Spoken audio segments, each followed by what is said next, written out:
Kool-Aid, unbelievable. It's like 75 yesterday. It's crazy. It'll be like 100 when we play Furman here in a few weeks. But anyway, it is what it is. Got not very tough elements out here today, but I told you got to be great. You got to have a little luck along the way, right? And they're off to a good start. They got a little lucky here in camp, but as coaches, we don't like it.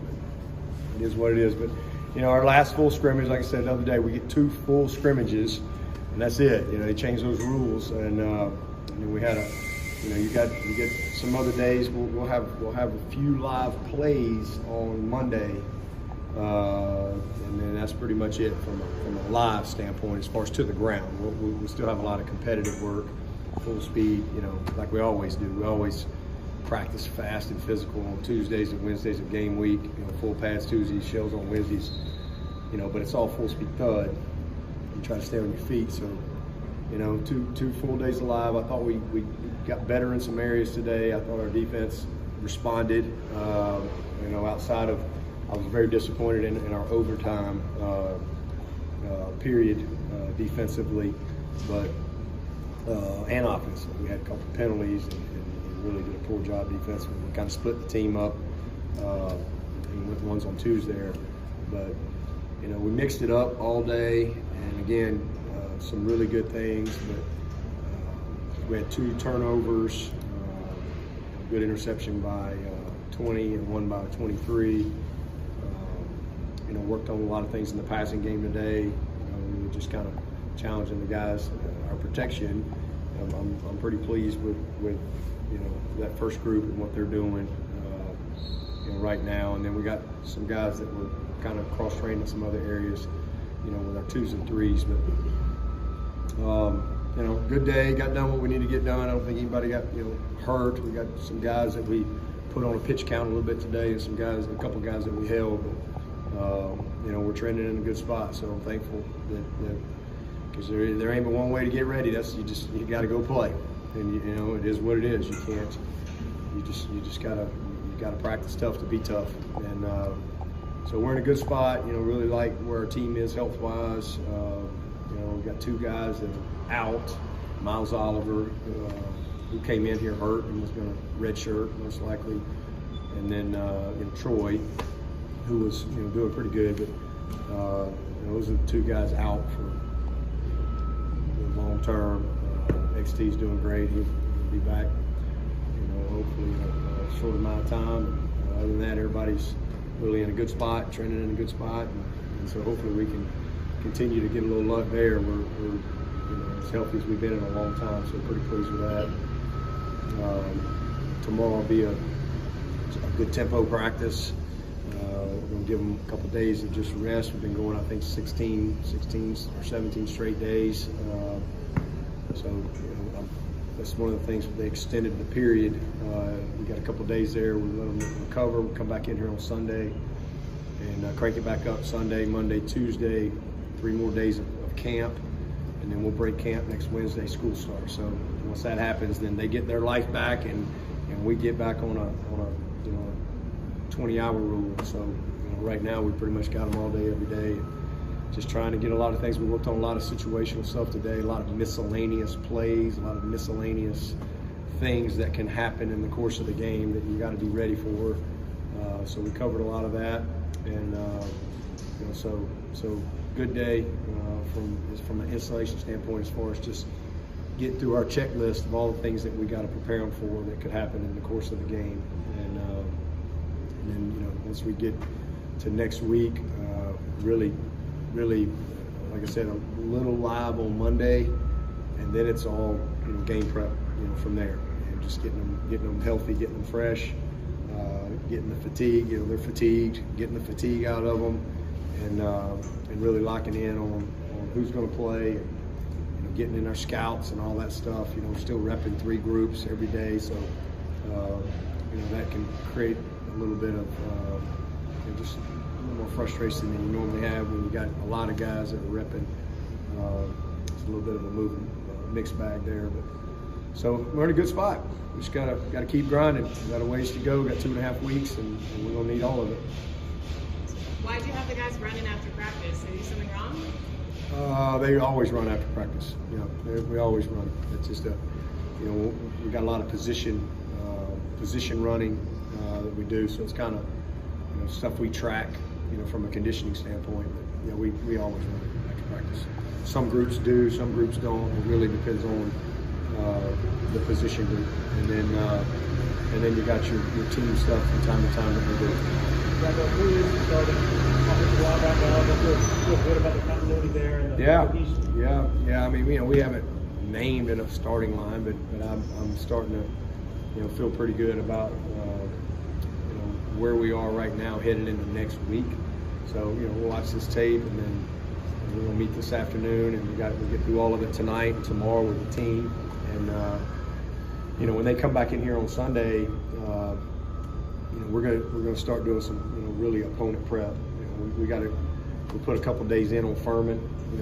We'll spend Sunday, Monday really kind of putting a little bit of work on them, because we get back here and we play Labor Day night, and that's Saturday for us, but it's Monday for the rest of the world. So we roll in here about 4:30 in the morning. You wake up the next day, it's Tuesday, and you play against Saturday. So that's a really tough challenge. So we've done all of our preliminary work as coaches, but we need to really prepare the team and get a good foundation. So when we do come in on that Tuesday, they're not starting from ground zero. We need to have some type of foundation and working knowledge. So we'll spend some Sunday, Monday on Furman and on Clemson, kind of a combination of that, because it'll be double day on Monday, tough day. It'll be some live work, but also doing some separate and doing some game prep, and then Tuesday we'll go all Georgia Tech, and then Wednesday they get to school, and we'll go from there. So we're in a good spot. I can't remember what was yours. Oh, the line. Yeah. So I was going to tell you, we'll finalize our personnel once we watch this tape, and then we get back into our game prep mode Sunday. Then we'll say, okay, this is kind of where we are, and we might have a couple of guys that's still going to be close, but we got to start honing in on the opponent, and we got to start getting ready. We can only take 80, so we got to start seeing, okay, well, who do we think that 80 is for this game, and then start repping that way. And once you get on the clock on Wednesday, you can't rep 3 groups. I mean, you got to make do with the time that you have. So we got a good plan for that. We have for a long time. It just changes how you can practice. Has anyone really stepped up in XT's absence right now? Just on I mean, we got 4 starters at DN, so I don't. That's why we didn't put a depth chart out. I mean, because we don't. I mean, I don't care who runs out there first. Those guys are really good, and they can all play. So we're fortunate that we've got depth there. But XT, KJ, Maskell, and Miles, they're all starters at the position. Just the way it is. So we got 3 starters still. So it knocks our depth down a little bit, but hey, it gives Swinn a little more opportunity, and he's done a heck of a job for us. What's the your quarterbacks today? What's that? Quarterbacks, how did you feel? I thought they both. We really only rep 3, but I thought they both did some really good things, and then they both missed a couple of plays too. We had. Cade, for example, had a really nice big play, and then took a sack. And again, that's purple jersey syndrome. Once he gets lit a couple times, he'll get rid of it. So took a sack in the red zone, and then had one bad decision that he'd like to have back. And then DJ, I thought, played actually pretty clean procedurally. Played very clean with his decision making. He had one play he'd like to have back, but procedurally and all that, he did a good job. Made a couple plays with his legs, and then Cade, he's a problem in the pocket because he's really, really fast, and it's just awesome, because he can really create, and it's good for Clemson, but it's also good for our defense, to see some speed like that, because he can really, really run. And I thought he made a couple of nice plays with his legs today. So that's they did a good job. And then Hunter has been awesome. I mean, he's just a very veteran guy. The game's slow. He had one miscommunication, bad play, which was a pick. Just him and the receiver not on the same page. But he has been really, really good all camp. And so, man, I'm as I've told y'all many times, we've never had a quarterback room like this. This is top to bottom the best room we've had of guys who can go play and win. So I'm really excited about the group, and good competition. They challenge each other, make each other better every day. And, they've got good ownership of what we're doing. There's still a lot of things we need to continue these next 2.5 weeks to clean up, and then you got to go play. And kind of see where you are and what you got to do to move forward. What areas specifically have you noticed DJ's game progress? In the off season, as you see him now, in this more game-like. Yeah, I'd say the biggest thing is just his creativity. I mean, he's made a lot of plays with his legs in camp. I've told him 3, 4, 5 times, wouldn't have made that play last year, because he's just moving so much better, lots of confidence. So that's the number one thing. He's really done a good job there. And then secondly, his leadership. I mean, he's just been awesome. He has been an awesome leader, not just for the offense, but for the team. He's incredibly well respected. He's worked really, really hard on his timing, his fundamentals, his rhythm. He's not taking sacks. The biggest thing last year, with him was he took too many sacks and he turned the ball over. All right, and we those are two things that we can control. And there was a lot of those things that on him that he could have controlled. You're going to have some misplays. You're going to have a tip ball. You're going to have guys drop a ball. Those are things that aren't necessarily always on him. Receiver runs the wrong route, whatever. But trying to do too much, taking sacks, holding the ball and then turning it over. Those are things we just can't have. And he's done a really, really good job. He's taking care of it. He's creating with his legs. He's not taking sacks, and he's just providing the type of leadership and fire that we need out there. Cleaning up his game, working on the creativity. How much of that do you think is having a new coordinator that he's sort of exploring a different side of his game under with Coach Streeter? Obviously, he's familiar with him, but it's a slightly different relationship there this year. Yeah, I mean, it's not really any different. I mean, plays are plays. He's still coaching the play. So whether he's been the passing game coordinator, so he's been intimately involved the whole time. So that really hasn't changed. He's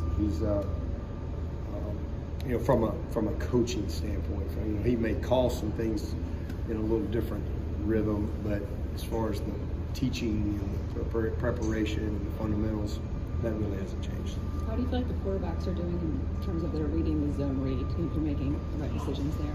Oh, they're doing good. Yeah, we very, very few mistakes. I mean, with DJ and Kate, I mean, they're and Hunter. I mean, all three of those guys are really good decision makers, and we haven't been able to get Billy Wiles and Helms as many reps. They've gotten some, but we really mostly have been those three guys, and they're just. I mean, Hunter Johnson, he don't hardly ever miss. I mean, he's a very savvy guy, and DJ's the same way. DJ really sees it. Occasionally he'll have a gray area where you'll kind of coach him through that. And say, okay, well, here's how we need to really see it. And then Cade, I mean, he's like on his 3rd or 4th time kind of going through the installation. It's just the game has slowed down for him, and he didn't make a lot of mistakes like that. They're really sound in their decision making. So I'm pleased with all of that. We're running the football very well. We really focus more on passing game today. We really have. That's probably been one of the brighter spots for me is our receivers. I mean, we're holding our own, and we don't have that guy back yet, Adam. He's on his way back soon, and EJ's back in practice, but we held him today. He's looking great, but he's got off to a good start, and then had the hematoma thing. So he's back rolling and should be full go starting tomorrow. And then Bo, hopefully will be back next week as well. So he's doing great. So we haven't had those three guys who are 3 starter guys for us.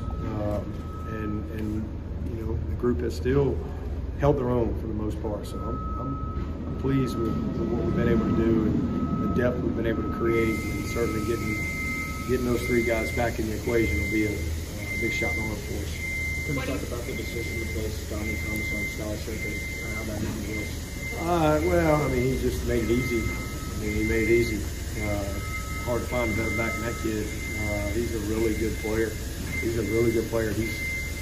You always see he's low to the ground. He's hard to find. He's different. I mean, he's not going to break a 70-yarder, but he's going to bloody your nose.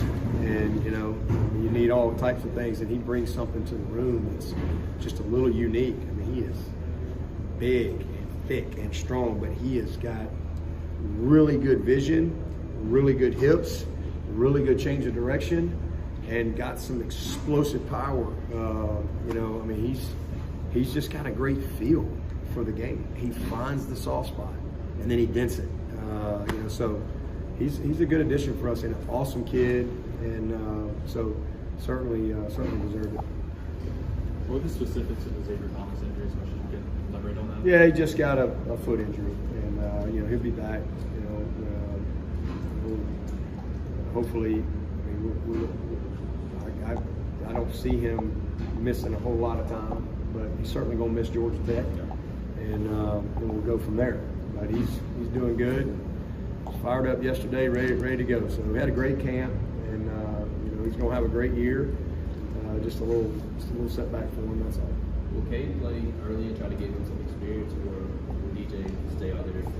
No, DJ's the starter for sure, and this is where we are. So I mean, obviously he's got to go play well. He's got to. It's like anybody else. You got to go play well. But we certainly hope to get Cade as much opportunity as we can, and that's something that we need to do. Just like we wanted to get DJ in as much as we could, as often as we could. Trevor's last year.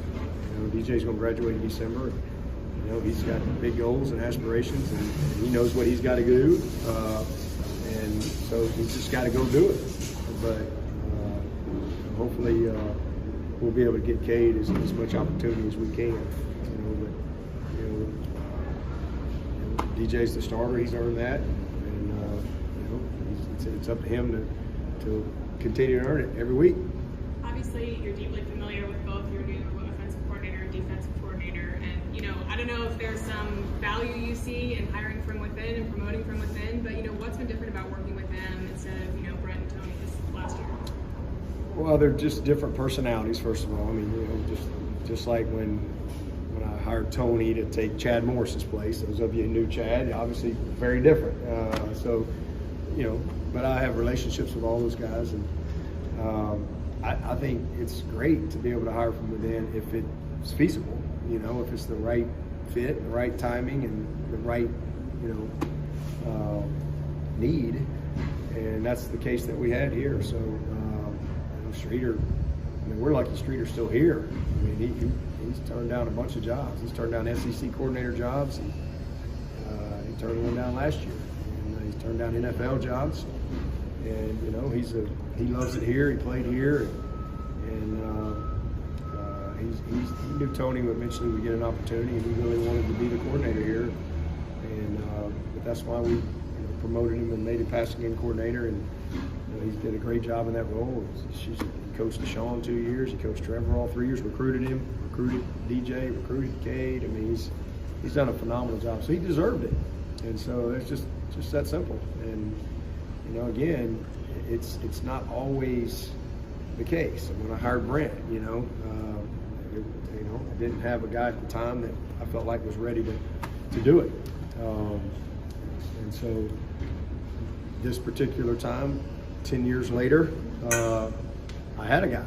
And so, that's great when it works out that way.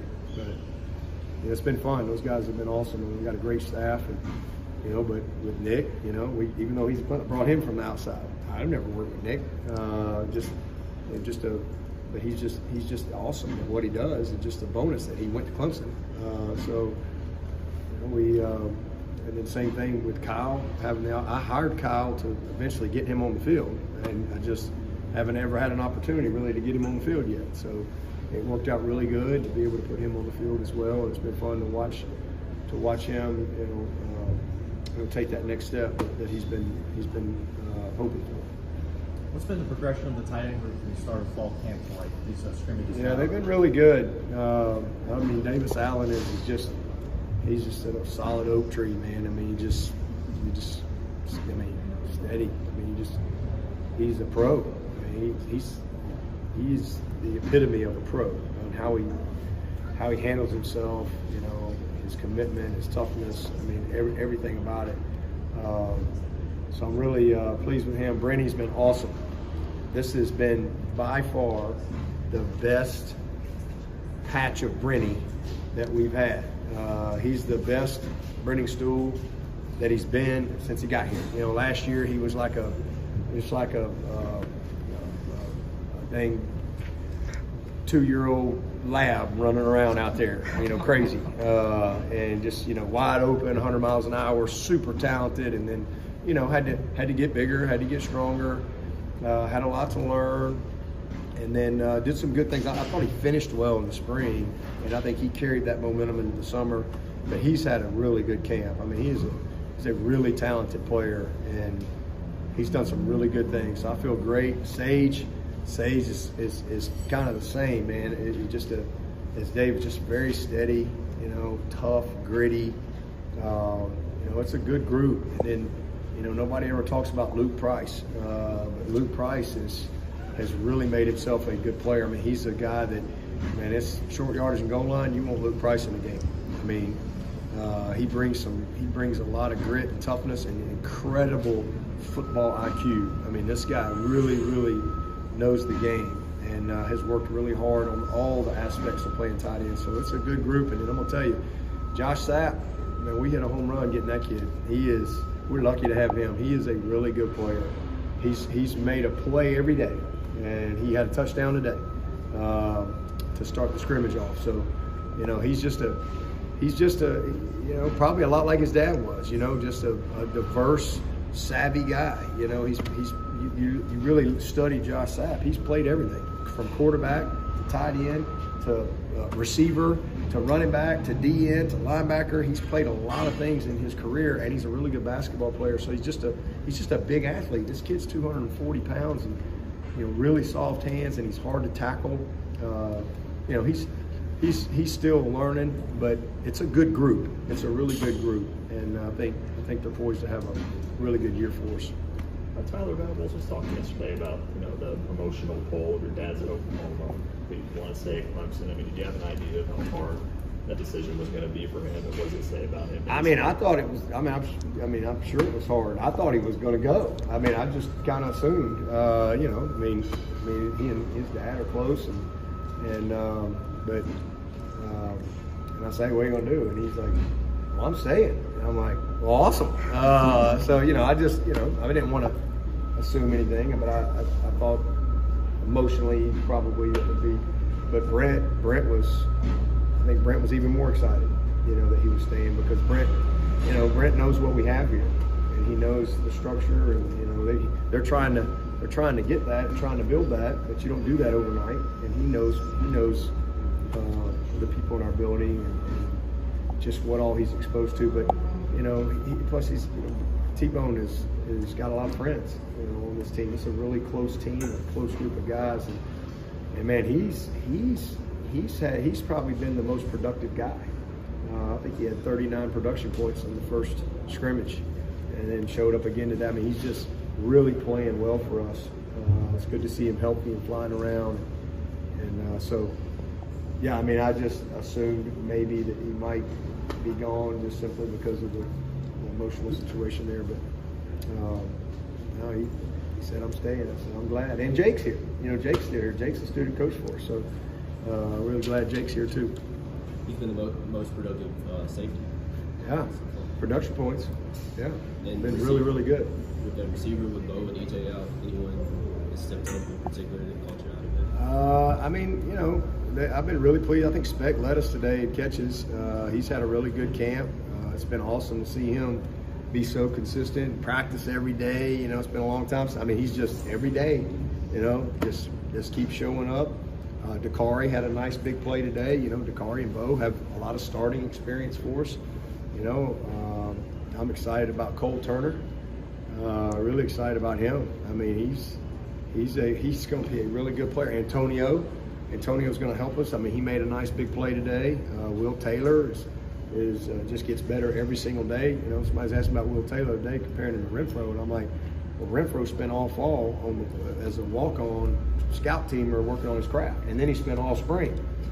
You know, and Will Taylor didn't get any of that. He didn't get a fall. He didn't get a spring, and so he's literally like a true freshman out there. But every day he gets better.